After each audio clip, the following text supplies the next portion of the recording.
Au cœur de l'Afrique, à la fin du 19e siècle, un prophète autoproclamé de l'islam se soulève contre les infidèles. On l'appelle le Mahdi, le bien guidé qui fait des miracles.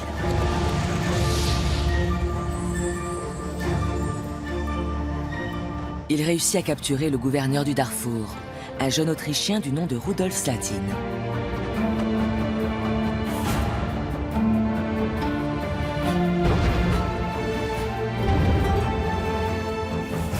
Rudolf Slatin parviendra à s'échapper et participera à la croisade lancée par l'Angleterre contre le royaume du Mahdi. Pour lui, c'est le début d'une incroyable carrière.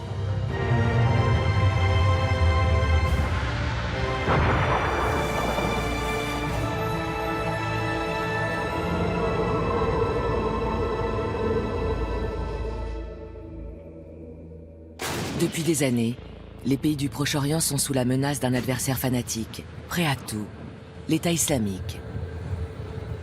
Ces actions terroristes touchent également l'Europe, créant un grand sentiment d'insécurité. En dépit des moyens militaires déployés, l'État islamique semble quasiment invincible.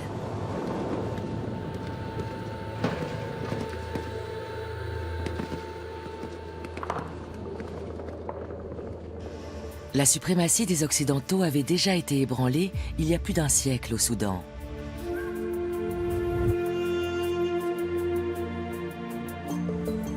Au XIXe siècle, le Soudan n'existe pas encore dans sa forme actuelle. C'est un vaste territoire qui s'étend au sud de l'Égypte et dont la plupart des Européens ignorent tout. Le désert de Nubie, qui occupe le nord de ce territoire, est l'un des plus chauds du monde. Il est traversé par le Nil. Le grand fleuve est la principale voie de communication du Soudan. Il serpente en direction de l'Égypte sur 1700 km. Il est issu de la rencontre du Nil bleu et du Nil blanc à Khartoum, l'actuelle capitale soudanaise.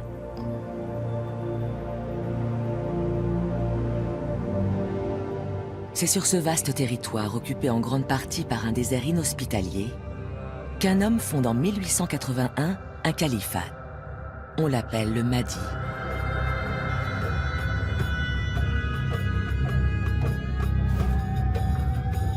Le Mahdi, littéralement le bien guidé, est le prophète qui doit venir à la fin des temps pour instaurer la justice sur terre. L'homme charismatique, à qui les Soudanais donnent ce titre, contrecarre les visées colonialistes des Européens.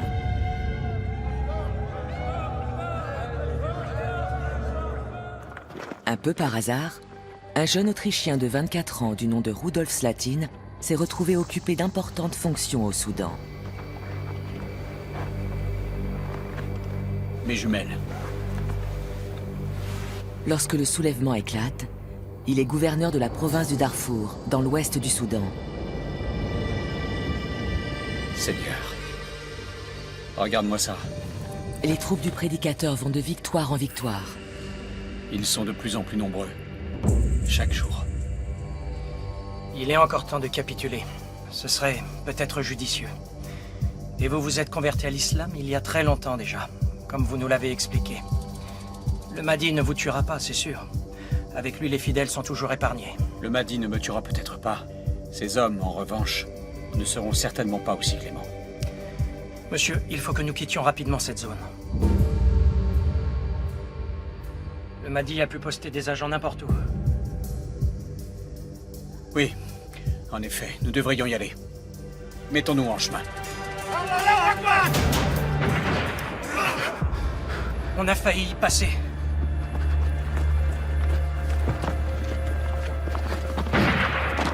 Je n'arrive pas à comprendre ces gens. Ils font tout pour se faire tuer. Dans quel monde atroce vivons-nous? L'atrocité est indissociable de la vie au Soudan.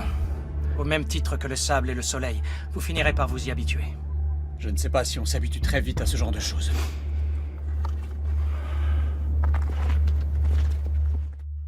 Rudolf Slatin est issu d'une famille modeste de Vienne. Il rêve d'aventure et d'exotisme. Le Soudan le fascine.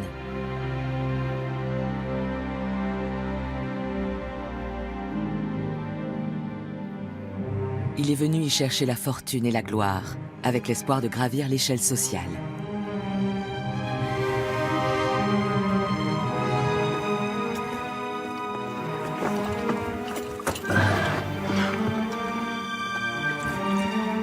Son expérience soudanaise dépassera ses rêves les plus fous. Rudolf Slatin vivra dans l'entourage d'un homme considéré comme un prophète. Il réchappera des pires dangers et publiera ses mémoires qui changeront à jamais le regard de l'Europe sur le Soudan.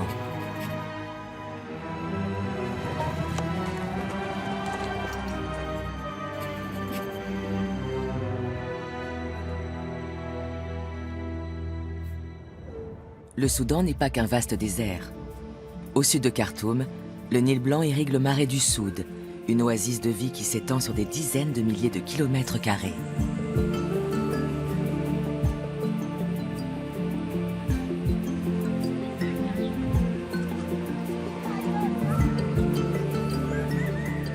Plusieurs populations se partagent le marais.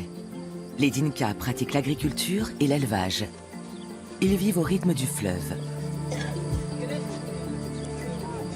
À la saison des pluies, lorsque la crue inonde les prairies, ils partent vers les régions sèches. À l'époque de Rudolf Slatin, les Dinka fuient régulièrement devant les Égyptiens. Ces derniers occupent le Soudan depuis les années 1820 et ils les capturent pour en faire des esclaves. Les Égyptiens ont mené des expéditions militaires. Ils ont pénétré dans le sud du Soudan, qui était peu connu et difficile d'accès. Ils y cherchaient de l'or et de l'ivoire. Mais le négoce de l'or s'est révélé décevant, et le commerce de l'ivoire s'est retrouvé assez vite aux mains d'une mafia très fermée. Donc il ne leur restait plus que la traite des esclaves. Lorsqu'au XIXe siècle, le vice-roi d'Égypte recrute des esclaves pour son armée, il perpétue une tradition très ancienne. L'Égypte pille en effet les forces vives du Soudan depuis des millénaires. Elle prend les hommes comme soldats et les femmes comme main-d'œuvre ou esclaves sexuels.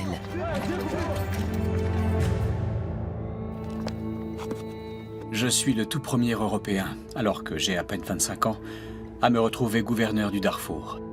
Une province de l'Ouest 5 fois plus étendue que ma chère Autriche natale. Je suis censé gouverner pour le compte des Égyptiens. Eh bien, allons-y. Officiellement, le vice-roi d'Égypte est un vassal du sultan ottoman, mais il cherche à s'affranchir de cette tutelle.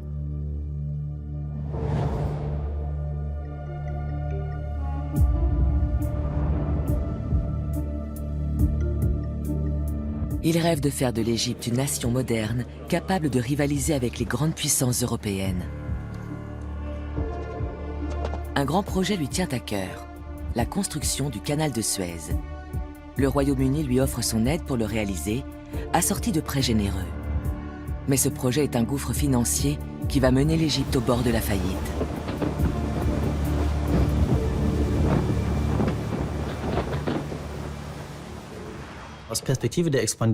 Du point de vue des puissances européennes en pleine expansion, la finance est une excellente porte d'entrée en Égypte.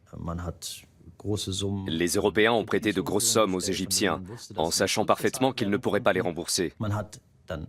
Puis ils ont débloqué de nouveaux fonds, qu'ils ont aussitôt récupérés, puisque ces fonds ont servi à payer les intérêts de la dette égyptienne. Enfin, convaincus de leur bon droit, les Européens ont accaparé divers secteurs d'activité particulièrement rentables.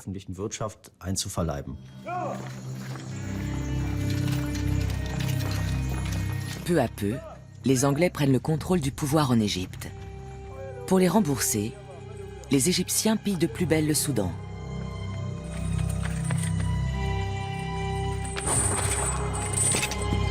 La traite des esclaves est un négoce très lucratif, et de nombreux fonctionnaires égyptiens en profitent pour s'enrichir personnellement. Un cliché domine les récits de voyage des Européens. C'est celui des fonctionnaires orientaux corrompus, qui profitent de la traite des esclaves et des trafics en tout genre pour se remplir les poches. Ils considèrent qu'ils sont la plus haute instance de contrôle et qu'il n'y a pas d'autorité au-dessus d'eux. Et c'est la population qui en pâtit le plus, bien sûr. Sous la pression de la couronne britannique, le vice-roi d'Égypte finit par nommer un Anglais au poste de gouverneur général du Soudan. Le général Charles Gordon jouit d'une excellente réputation. C'est un homme dynamique et intègre, intelligent et orgueilleux.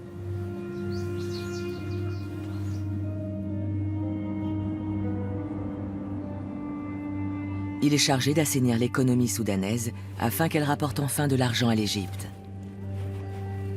Il commence par limoger les fonctionnaires véreux et placer des Européens à tous les postes importants. Il espère que ces derniers résisteront davantage à la corruption et montreront plus de sérieux dans l'exécution de leur mission. Le jeune Rudolf Slatin est une excellente recrue à ses yeux.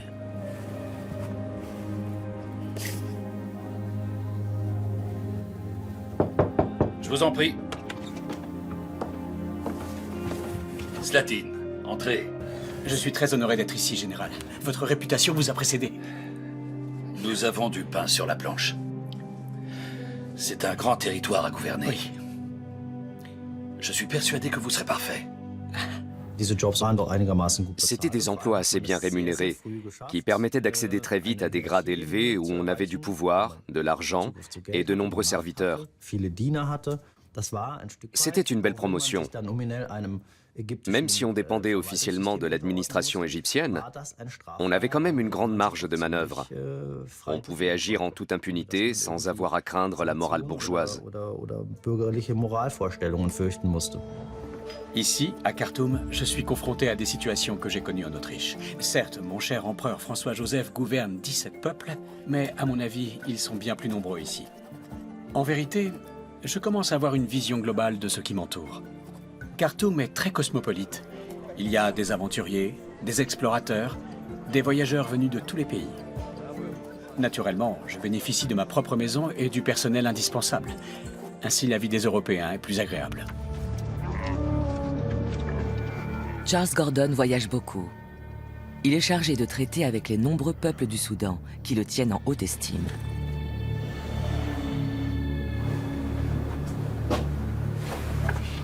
À la demande de l'Angleterre, il interdit la traite des esclaves. Mais cette mesure est lourde de conséquences.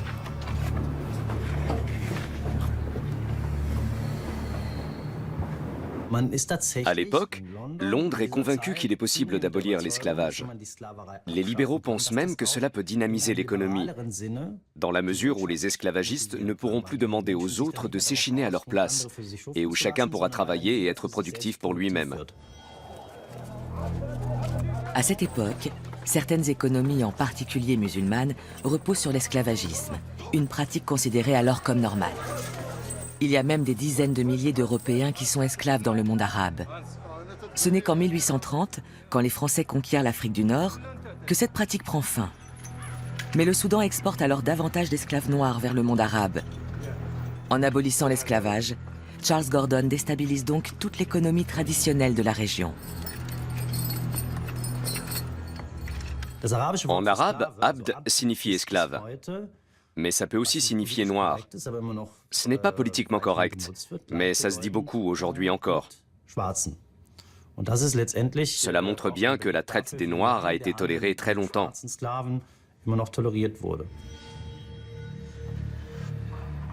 Les Anglais pensent apparemment que je devrais renvoyer les esclaves affranchis chez eux dans leur région d'origine. Mais ce n'est pas ce que je vais faire. Ils n'auraient aucun espoir d'arriver chez eux. Ils se feraient de nouveau capturer et réduire en esclavage. Et de toute manière, dans leur contrée d'origine, il ne reste plus rien, seulement des terres calcinées et les cadavres décrépits de leurs familles. C'est pourquoi j'ai prévu d'en faire des soldats. Mais d'en faire mes soldats. Ils lutteront contre les chasseurs d'esclaves et croyez-moi, il n'existe pas de meilleurs combattants qu'eux contre ce fléau humain. Vous aussi, vous pourriez vous appuyer sur eux. Rudolf Slatin et d'autres gouverneurs de province suivent l'exemple de Charles Gordon. Ils enrôlent d'anciens esclaves et arrêtent de nombreux trafiquants d'êtres humains, Donnez-moi ces documents. parmi lesquels plusieurs fonctionnaires égyptiens. Je m'en occupe, monsieur. C'est un ordre, donnez-les-moi.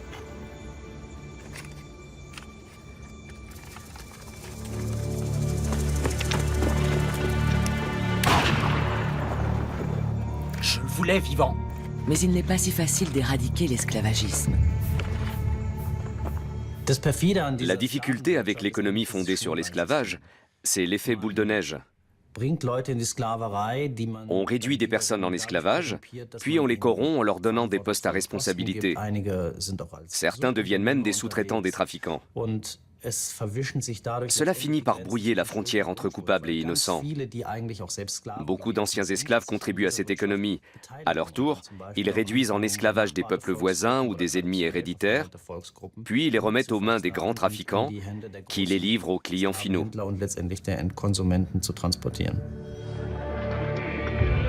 La population soudanaise finit par se soulever contre les étrangers qui prétendent abolir l'esclavage.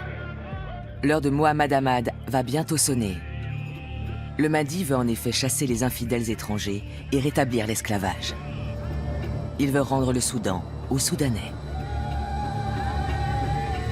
Les musulmans soudanais considèrent cet homme charismatique comme l'envoyé de Dieu. Ils l'appellent le Mahdi, autrement dit le bien guidé, censé venir à la fin des temps pour répandre son enseignement dans le monde entier.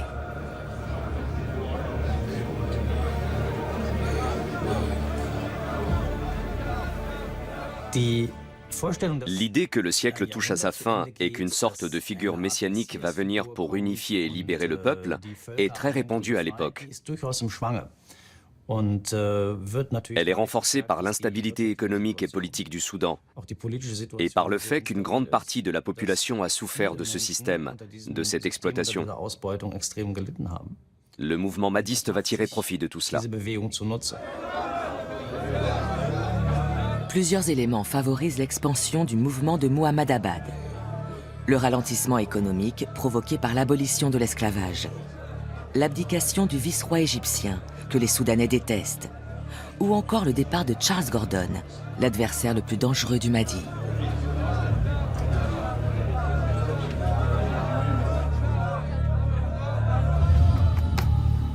Fumeur et malade depuis longtemps, le général décide de rentrer en Angleterre.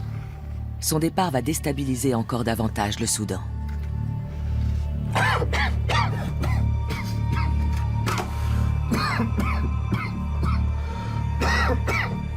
Au même moment, d'étranges rumeurs circulent dans le pays. La population est en ébullition. Plus tard, un officier du renseignement anglais du nom de Reginald Wingate écrira « Un sentiment d'exaltation religieuse se répandait au Soudan. Dans toutes les huttes résonnait l'écho de l'attente du sauveur promis.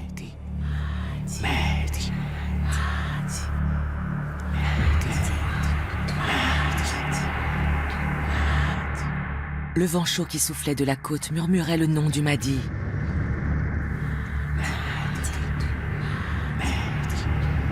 Toute la nature acquiesçait. Les femmes lisaient les inscriptions Mahdi et Mohamed sur les œufs qu'elles ramassaient. Les lettres du nom saint apparaissaient sur les feuilles qui tombaient au sol en bruissant.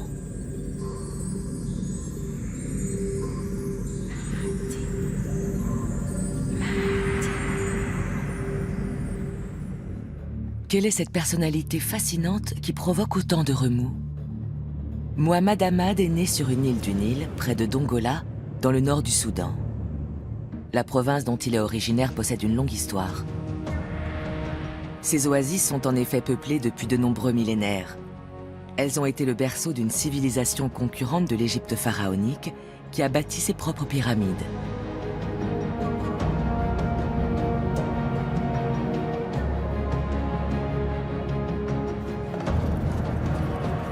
L'Égypte pille ses terres depuis 4000 ans. Elle s'y fournit en or, en esclaves et en ivoire.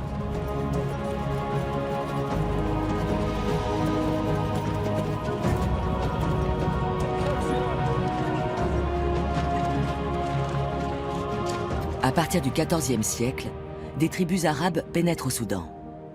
Elles diffusent l'islam parmi la population autochtone noire qu'elles asservissent tout en se mélangeant à elle.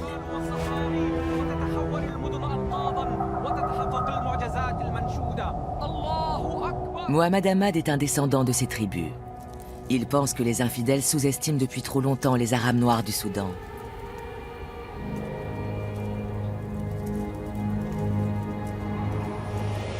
Mais il sait que son heure est proche.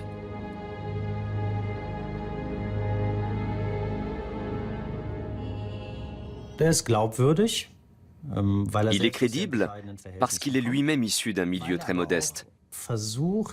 Et il fait tout pour devenir une légende vivante. On ne sait pas à partir de quel moment il se considère comme un prophète, Mais il va imiter le prophète Mahomet dans plusieurs domaines.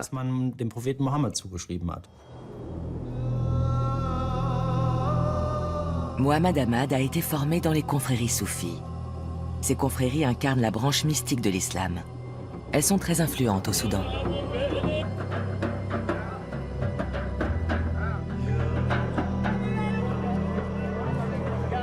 Les soufis ne condamnent pas les plaisirs de la vie. Par la danse et la musique, ils entrent en transe et se rapprochent de Dieu.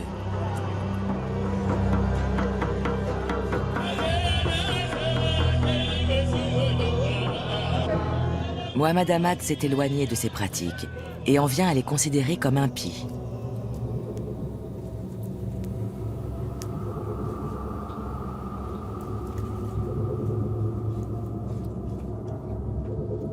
Enfin, à l'automne 1881, l'heure tant attendue arrive. Abdoulaye, le bras droit de Mohammed Ahmad, qu'on appellera plus tard le calife, déclare que son chef opère des miracles et qu'il l'a guéri d'une grave maladie. Il le nomme le Mahdi, le bien guidé.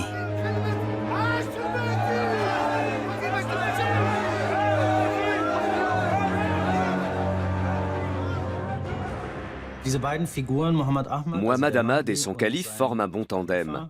Le second est plutôt un technocrate, pourrait-on dire. Il va administrer l'héritage du premier et bâtir les structures étatiques du royaume mahdiste.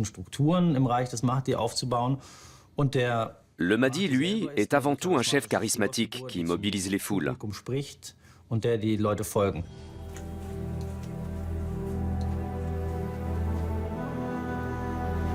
Le Mahdi impose le port de la djiba, une tunique de coton à motifs, sorte d'uniforme destinée à effacer les distinctions sociales.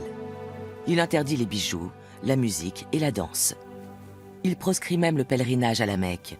Il martèle que le djihad, la guerre sainte, est un devoir religieux.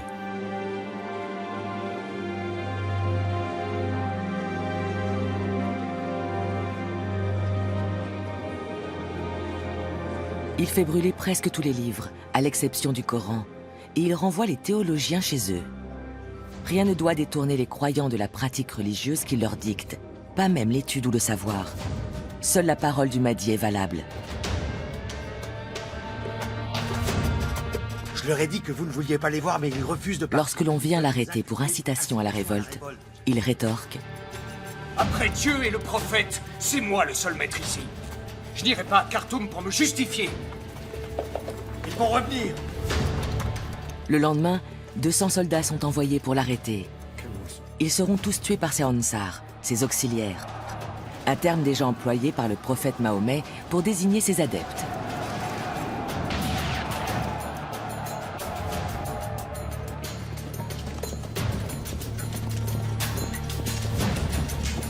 Mohammed Ahmad se réfugie ensuite dans les montagnes avec ses partisans. Il en profitera pour mettre sur pied une véritable armée, comme le fit autrefois Mahomet. Là encore, le Mahdi établit un parallèle avec le fondateur de l'islam pour mieux se camper en nouveau prophète. Le Mahdi imite le prophète sur de nombreux points. Mais il invente aussi beaucoup de choses. Son prétendu retour aux sources de l'islam est une illusion. Quand on regarde bien, on s'aperçoit qu'il intègre de nombreuses idées qui ne sont pas musulmanes. Il déclare par exemple que le djihad est un pilier de l'islam. Mais ce n'était pas le cas jusqu'alors. Il réforme l'islam à son goût pour servir ses intérêts politiques, tout en prétendant que c'est un retour aux sources. Des organisations djihadistes comme Al-Qaïda ou l'État islamique font exactement la même chose aujourd'hui. Le Mahdi parvient à s'imposer comme nouveau prophète. Des dizaines de milliers de personnes rejoignent son mouvement. Chaque victoire militaire lui amène de nouveaux partisans. Il se vante partout d'être capable de transformer les balles des Égyptiens en bulles d'eau inoffensives. Les Égyptiens sont prêts à tout pour capturer le Mahdi. Ils rassemblent tous leurs hommes à Khartoum et pénètrent en territoire mahdiste.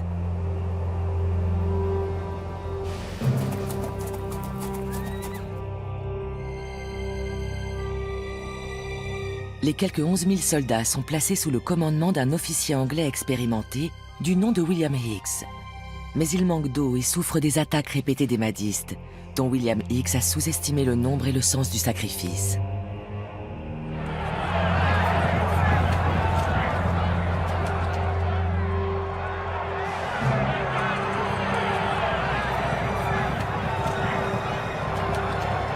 Qu'importe le nombre d'entre nous qui tombent, la mort est notre récompense. Qu'importe le nombre de nos soldats qui tombent, la mort est notre récompense. Aujourd'hui, l'État islamique ne dit pas autre chose quand il proclame « Si vous aimez la vie, nous aimons la mort ». Je ne pense pas qu'on puisse comparer le mahdisme aux groupes terroristes d'aujourd'hui. Je ne pense pas non plus qu'ils leur servent de modèle. Là où je vois des similitudes, c'est dans la manière dont ces mouvements s'attaquent aux autres musulmans. Le Mahdi prend une mesure très intéressante et très efficace. Il appelle d'autres musulmans à reconnaître son autorité, en particulier le vice-roi d'Égypte et le sultan de l'Empire ottoman. Et il les taxe d'infidèles lorsqu'ils s'y refusent. Qualifier d'autres musulmans d'infidèles pour mobiliser ses partisans, cela fait partie de l'idéologie et de la stratégie employée aujourd'hui par Al-Qaïda et le groupe qu'on appelle État islamique.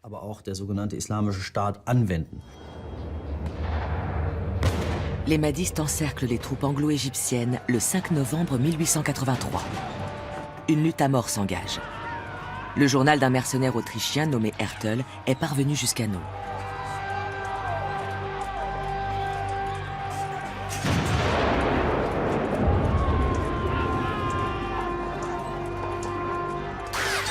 Les balles sifflent de tous les côtés.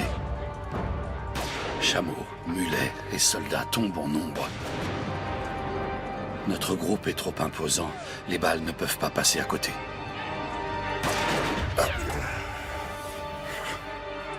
À ce moment du récit, Hertel s'écroule, fauché par une balle. Seule une poignée d'hommes survivront à la tuerie. Les nouvelles de la guerre au Soudan arrivent jusqu'en Europe. Les Anglais, surtout, prennent la situation au sérieux. Ne sont-ils pas les vrais maîtres de l'Égypte ?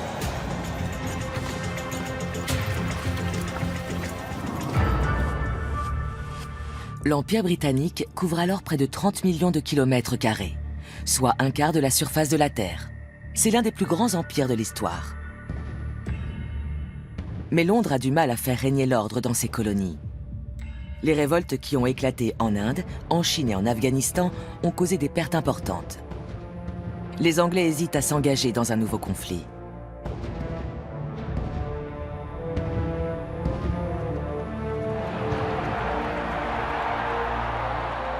Ils décident finalement d'abandonner le Soudan et d'évacuer tous les ressortissants étrangers. À Khartoum, la nouvelle est saluée avec des explosions de joie, car la population craint de tomber aux mains des mahdistes. L'opération d'évacuation est confiée à Charles Gordon. Charles Gordon n'est pas sujet aux passions ordinaires. Il est plutôt habité par sa grande mission de politique internationale. Il ne se prend pas pour un prophète, mais certainement pour un être d'exception, capable de lire dans le cœur des hommes appelés à de hautes charges, comme le Mahdi. Mais je crois qu'il se surestime beaucoup. Lorsque les victoires militaires du Mahdi sont connues à l'étranger, de nombreuses communautés musulmanes envoient des émissaires auprès de lui. Il en vient même d'Inde, qui est alors la plus grande colonie anglaise. Plusieurs mouvements musulmans veulent suivre l'exemple des mahdistes et se soulever contre les puissances coloniales européennes. C'est le Mahdi qui a raison. Réfléchissons et faisons comme lui pour nous débarrasser des colons. Le mouvement mahdiste a remporté ses premiers succès non pas dans des batailles spectaculaires, mais en ouvrant les portes de l'intérieur. Il a noyauté les communautés villageoises par le canal des confréries soufis notamment, ou en utilisant les relations entre les tribus.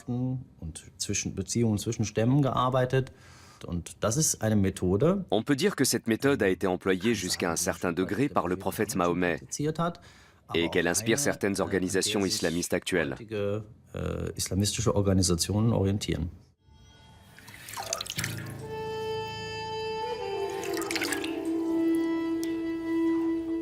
Mohamed Ahmad assoit son image d'homme saint et infaillible. Le culte de sa personne prend des formes étranges. On ramasse la poussière du sol qu'il a foulé et l'on recueille l'eau de ses ablutions comme si c'était de l'eau bénite. Ces reliques sont vendues aux adeptes.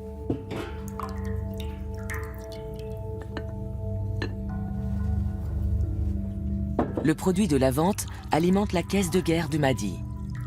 Le guide des Soudanais prépare en effet la conquête du Darfour, la grande province gouvernée par Rudolf Slatin. Pour mieux voir notre stratégie.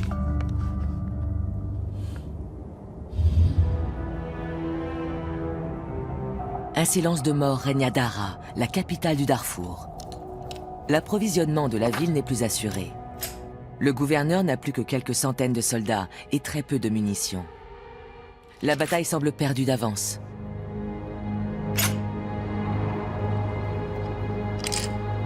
S'il veut éviter un massacre, Rudolf Slatin n'a pas le choix. Il doit capituler.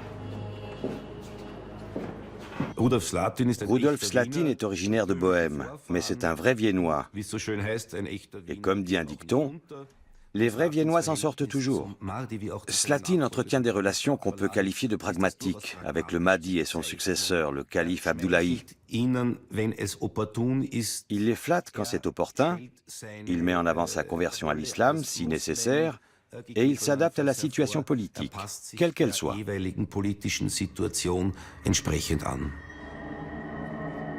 Le 1er janvier 1884, la presse européenne évoque une menace au cœur de l'Afrique. Extrablatt, Extrablatt! Der Sudan brennt! Chaque nouveau détail attise les peurs et le désir de vengeance des Occidentaux. Extrablatt, Extrablatt! Der Sudan brennt! Österreicher im Sudan versklavt. Rudolf Slatin se rend. Le Mahdi épargne sa vie, mais le réduit en esclavage.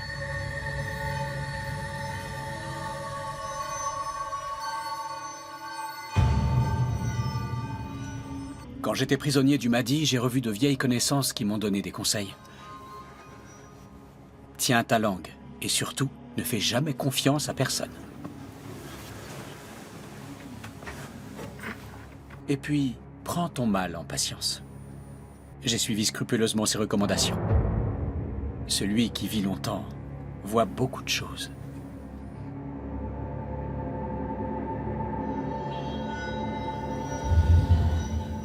De la même façon que tu servais ton maître précédent, le général Gordon, tu vas me servir. Celui qui me sert et se montre attentif à ce que je dis, c'est Allah qu'il sert. Il sera heureux dans ce monde et dans l'au-delà. Si tu patientes un peu, tu verras que ton ancien maître, l'Anglais, finira par tomber entre nos mains. Le Soudan appartiendra de nouveau au prophète. Nous n'en sommes encore qu'à la première étape.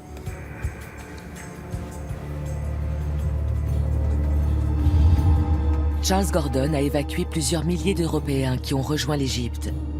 Les troupes ennemies encerclent progressivement Khartoum.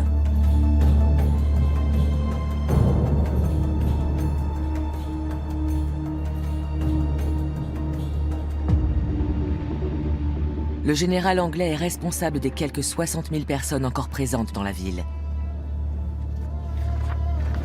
Lorsqu'il reçoit l'ordre de partir, il refuse d'obéir et il demande un renfort de troupes qu'on ne lui accorde pas dans un premier temps.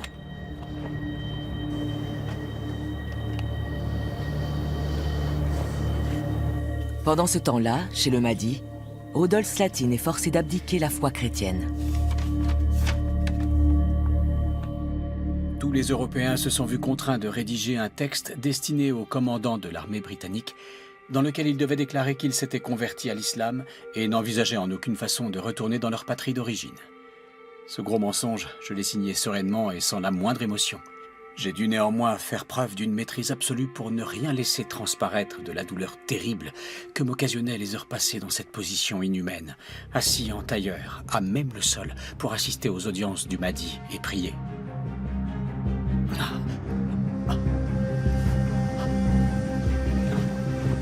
À l'automne 1884, les événements se précipitent. Le Mahdi apprend que les Anglais ont finalement envoyé 8000 soldats en renfort pour secourir Charles Gordon et les civils restés dans Khartoum.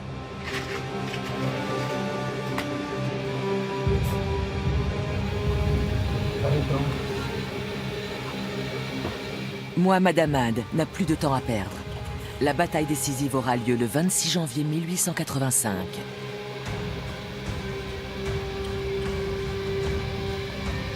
Positionnez les canons pour l'attaque! En position! Armez vos fusils! Après des mois d'escarmouches, le Mahdi lance l'assaut. Il a rassemblé son armée au grand complet, soit plus de 50 000 hommes. Des milliers de soldats mahdistes tombent sous le feu des Anglais, mais d'autres hommes prennent aussitôt leur place. Vers 15 heures, les mahdistes finissent par entrer dans la ville. Les Anglais défendent chaque maison. D'après certaines sources, Charles Gordon tente de rejoindre le dépôt de munitions pour le faire sauter.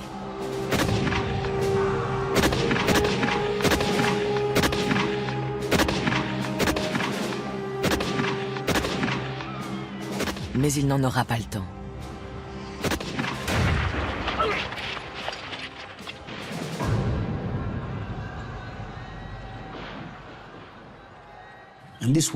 Dans cette guerre, le Mahdi a remporté une victoire éclatante. Il a anéanti l'Empire britannique et les forces turco-égyptiennes, et il est parvenu à créer un État. L'islam soudanais d'aujourd'hui est un héritage direct du mahdisme.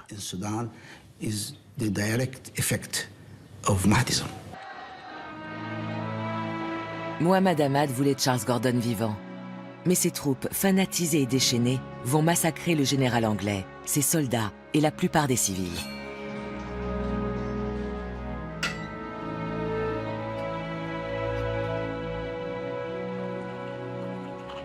Khartoum tombé. Je n'arrivais pas à croire que cette funeste nouvelle était vraie. Mais les hommes du Mahdi sont revenus. Ils se sont plantés devant moi et m'ont présenté la tête du général Gordon. Je suffoquais littéralement lorsque l'homme m'a demandé « N'était-il pas le grand chef des infidèles ?» « Qu'est-ce que ça change ?» ai-je répondu. « C'était avant tout un soldat valeureux qui est tombé au combat et qui est mort en héros. » 5 mois plus tard, un événement inattendu va bouleverser la donne au Soudan.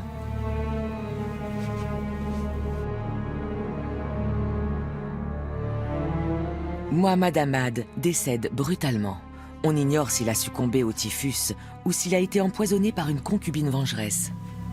Sur son lit de mort, le Mahdi nomme son calife, son successeur. Ce sera Abdoulaye, son bras droit.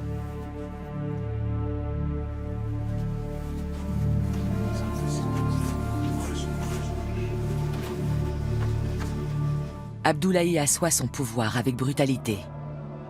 Il se débarrasse de ses vieux compagnons d'armes, soumet certains opposants à la torture et liquide les autres.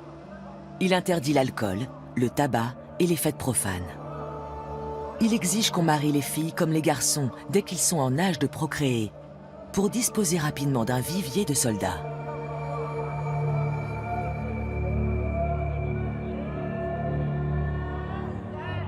Et naturellement, le pèlerinage à la Mecque continue à être formellement défendu, pour éviter que les sujets soient contaminés par des idées saugrenues ou influencés par des gens aux idéaux différents. Le calife Abdoulaye transforme progressivement le mouvement mahdiste en dictature militaire. Les prisons se remplissent.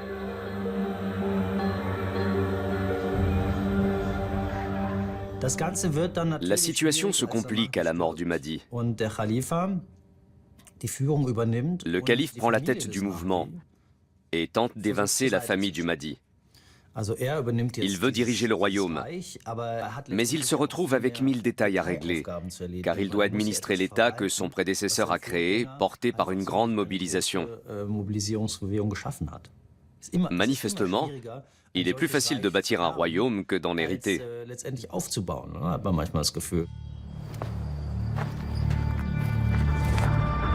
Rudolf Slatin va vivre des années difficiles. Tantôt il a la faveur du tyran, tantôt il est en disgrâce. Il peut passer des mois enchaînés avant d'être de nouveau admis à la cour du calife. Ce qu'il craint le plus, ce sont les intrigants qui n'hésitent pas à le calomnier. 1889 est une année catastrophique pour le Soudan. La peste bovine emporte presque tout le bétail. La sécheresse a des effets calamiteux et les sauterelles dévorent ce qui reste des récoltes. La population part en masse, ce qui affaiblit considérablement le califat. Une famine s'abat sur le pays. Ce sont non pas des milliers, mais des millions de Soudanais qui meurent. Rudolf Slatin assiste à des scènes abominables. Un soir, j'ai eu envie d'aller faire un tour. Je suis tombé sur 3 femmes agenouillées qui s'affairaient avec frénésie. Elles étaient penchées au-dessus d'un jeune âne. Celui-ci paraissait être encore en vie, ses pattes faisaient des soubresauts. Les femmes lui avaient arraché les boyaux de leurs mains nues, et elles étaient en train d'avaler avec avidité sa chair encore chaude et vivante. Lorsqu'elles m'ont vu, elles se sont redressées, prêtes à partager leur butin avec moi. Elles m'ont regardé fixement, leur bouche dégoulinant de sang. Dans leurs yeux, il ne restait plus la moindre lueur d'humanité. J'ai tout mis en œuvre pour m'enfuir.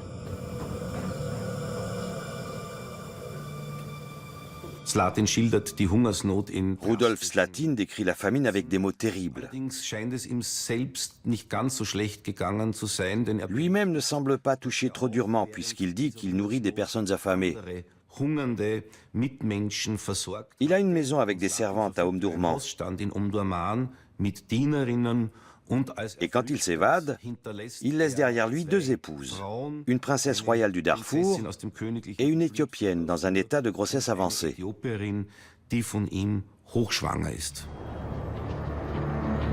Rudolf Slatin est un informateur précieux pour le chef soudanais qui n'a jamais quitté son pays.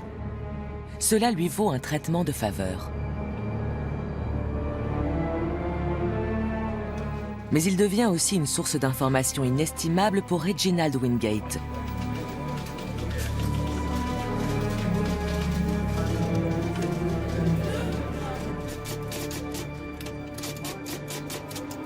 En 1895, l'officier du renseignement anglais mettra tout en œuvre pour faire sortir le jeune Autrichien du Soudan. Pour cela, il lui faut traverser le désert de Nubie. C'est une fournaise où la température dépasse aisément les 50 degrés en été.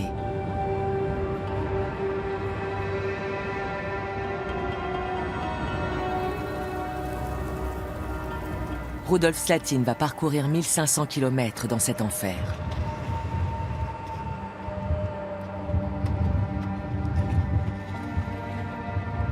Lorsqu'il recouvre enfin sa liberté après 10 années de captivité, il découvre une situation politique internationale profondément transformée. Le Soudan n'est plus un pays oublié, abandonné aux mains de fanatiques. Le monde entier a les yeux braqués sur lui. Les grandes puissances européennes se disputent le continent africain et ses ressources. Les Anglais rêvent d'étendre leurs colonies du Caire jusqu'au Cap. Mais les autres nations réclament elles aussi une part du gâteau. L'Afrique est assaillie de toutes parts par la France, la Belgique, l'Allemagne ou encore l'Italie, qui va subir une sanglante défaite face aux troupes de l'empereur éthiopien à Adoua en 1896.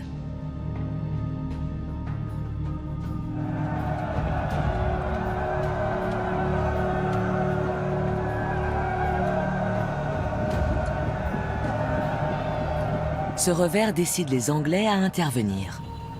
Ils craignent que les mahdistes s'allient à l'Éthiopie pour bloquer l'accès au canal de Suez sur la mer Rouge.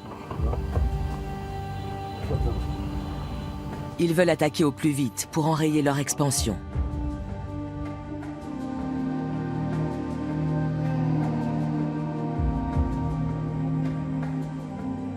Rapidement, ils décident de conquérir le Soudan tout entier. Ils s'appuient pour cela sur Rudolf Slatin.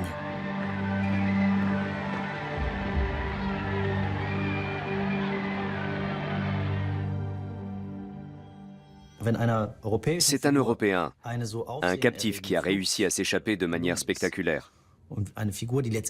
Dans son histoire, il y a les clichés les plus merveilleux et les plus atroces de cette grande aventure orientale. Il est tentant d'instrumentaliser un personnage comme lui à des fins politiques, et c'est d'ailleurs ce qui se passe. On s'intéresse aux mémoires de Rudolf Slatin, et on les utilise pour montrer à quel point le régime soudanais est répugnant, cruel et inhumain. Les Britanniques veulent coloniser le Soudan notamment pour sa gomme arabique, produite à partir de la sève d'acacia. C'est l'un des principaux pays producteurs. La gomme arabique est alors très employée dans l'industrie en pleine croissance. Aujourd'hui encore, elle est utilisée comme stabilisant dans l'agroalimentaire.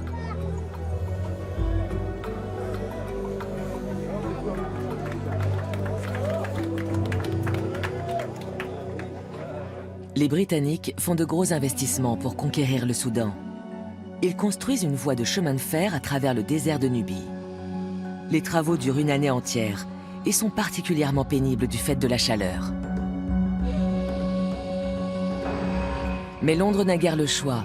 C'est le seul moyen d'acheminer de gros contingents de troupes et des réserves d'eau suffisantes jusqu'au royaume mahdiste. Je ne vois rien. Rudolf Slatin participe à l'expédition en qualité de conseiller militaire. Il assiste au halage difficile des bateaux à vapeur anglais à travers les cataractes, les rapides du Nil. Le monde entier a les yeux fixés sur le Soudan. Et une question est dans tous les esprits. Cet immense empire colonial réussira-t-il à vaincre la dictature militaire du calife Abdoulaye ?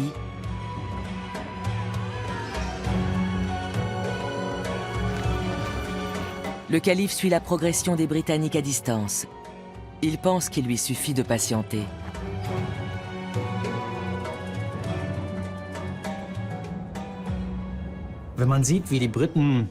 Quand on voit comment les Britanniques sont entrés au Soudan, on comprend qu'ils voulaient prendre une revanche.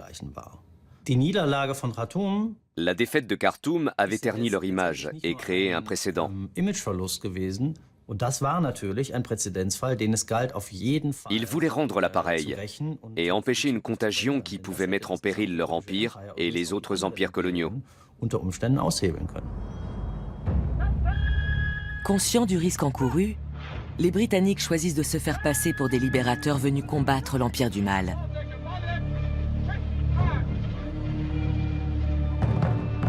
Sir Herbert Kitchener est l'homme qu'il faut pour mener cette mission délicate. C'est lui qui commandera les troupes anglo-égyptiennes.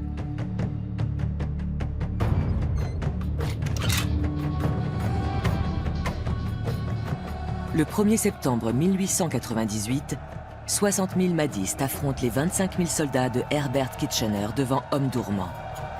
L'armée moyenâgeuse du calife n'a pas peur de l'ennemi qui possède les armes les plus modernes de l'époque. Compte-t-elle sur l'aide divine pour vaincre ? Cet espoir sera vain. Une nouvelle arme va faire un carnage dans les rangs des mahdistes, la mitrailleuse.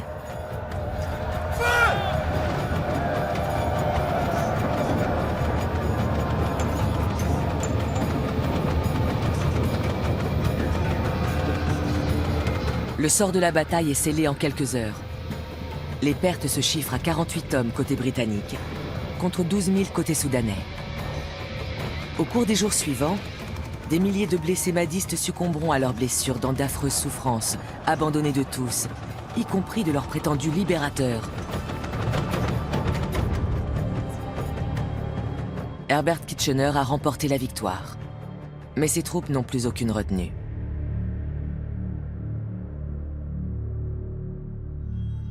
Ce qui a choqué les contemporains, y compris la reine d'Angleterre, ce n'était pas la brutalité avec laquelle Kitchener s'en était pris aux mahdistes et aux civils, mais la profanation de la tombe du Mahdi. Ils ont déterré le crâne du Mahdi et l'ont offert à Kitchener. Ce n'était sans doute pas de la responsabilité de Kitchener, mais c'est une infamie qui reste associée à son nom. Aujourd'hui, les Soudanais continuent de vénérer Mohamed Ahmad. Le Mahdi est considéré comme le père fondateur du Soudan et comme l'un des premiers Africains à avoir fait échec aux puissances coloniales.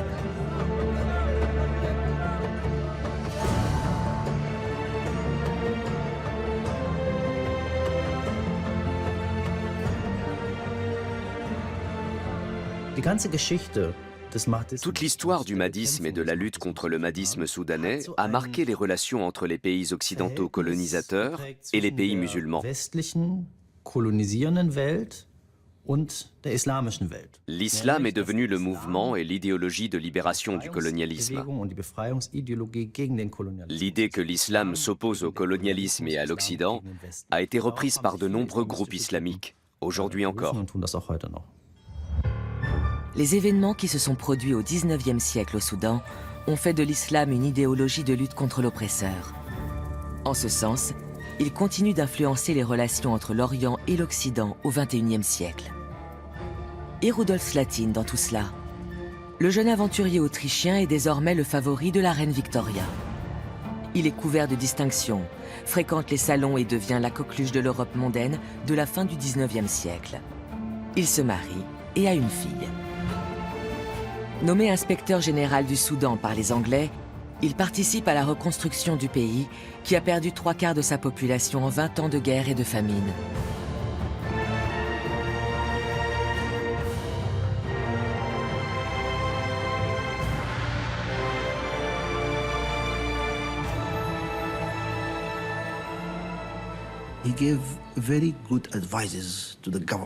Il a donné d'excellents conseils qui ont aidé le gouvernement de l'époque à comprendre la population, à faire la paix et à bâtir un nouvel État. Il a fait un travail remarquable.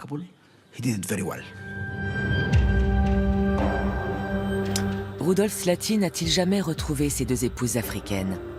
La princesse soudanaise et l'Éthiopienne qui lui a donné un enfant? L'histoire ne le dit pas.